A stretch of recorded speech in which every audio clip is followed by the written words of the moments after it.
Welcome to Kenton Teaches. Enjoy the video. In this video, I will show how to buy US Treasury bonds on Interactive Brokers. First, log into your account and fund it. Next, open the bond search tool, set filters for maturity and coupon, and choose direct issues or ETFs. Review price, yield, and trade size, then submit a limit order. Monitor settlement and add alerts to track interest payments and price moves.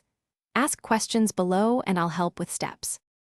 Choosing the right treasury depends on timeline and goals. Short-term bills suit cash management, notes fit medium goals, and bonds match long horizons. Compare yield to maturity and realized yield after fees, and decide between auction purchases or secondary market trades. Keep an eye on accrued interest, settlement dates, and tax treatment. Use laddering to manage reinvestment risk and smooth cash flows over time. If unsure, start small to learn execution. Quick recommendation: if you like reading on the go, check the new Kindle Paperwhite for crisp text and long battery life. It's lightweight, waterproof, and stores thousands of ebooks for travel or study. If you're finding this video helpful, please subscribe and like. It really helps the channel. Check the description for the Kindle link and other deals.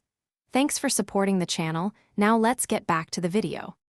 Interactive Brokers offers access to treasury auctions and a deep secondary bond market. Use the bond search, filter by CUSIP, maturity, coupon, and yield, then view dealer inventory.